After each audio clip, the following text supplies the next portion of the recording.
পটল দিয়ে আজকে আপনাদের সাথে শেয়ার করব চাল পটলের রেসিপি। চলুন রান্নাটা শুরু করা যাক। প্রথমেই পটলগুলোকে খোসা ছাড়িয়ে অর্ধেক করে কেটে নিয়েছি।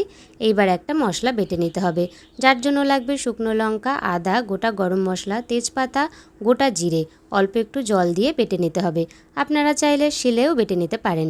এবার কড়াইতে ঘি গরম করে তাতে 100 গ্রাম পরিমাণ মতন গোবিন্দভোগ চাল আর কাজু কিশমিশ ভালো করে ভেজে তুলে রাখবো।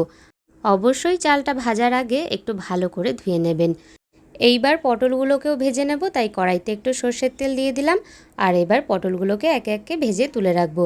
পটল ভাজার সময় কিন্তু নুন আর হলুদ কিছুই দেব না, শুধু পটলটাই ভেজে তুলে রাখবো। আমরা এখানে একটু বড় সাইজের পটল ব্যবহার করেছি। এইবার ওই একই তেলেই তেজপাতা, গোটা গরম মশলা ফোড়নে দিয়ে দেবো আর দিয়ে দেবো বেটে রাখা মশলাটা। তারপর একটু নেড়েচেড়ে পরিমাণ মতন হলুদ গুঁড়ো দিয়ে মশলাটা ভালো করে কষিয়ে নিতে হবে। এরপর ভেজে রাখা গোবিন্দভোগ চাল, কাজু কিশমিশ, সামান্য একটু চিনি দিয়ে আবারও ভালো করে নেড়েচেড়ে নিতে হবে।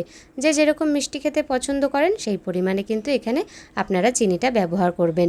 তারপর ভেজে রাখা পটল দিয়ে আবারও ভালো করে নেড়েচেড়ে উষ্ণ গরম জল দিয়ে দিতে হবে। যতটুকু চাল ব্যবহার করবেন তার দ্বিগুণ পরিমাণে কিন্তু জল ব্যবহার করতে হবে। সব শেষে একটু ঘি ছড়িয়ে দিলে এর স্বাদ আরও দ্বিগুণ বেড়ে যাবে। আর আমাদের আজকের রেসিপি চাল পটল একদম তৈরি। আপনাদের এই রেসিপি কেমন লাগলো অবশ্যই কমেন্টে জানাবেন। ভালো লাগলে একটা লাইক করে দেবেন।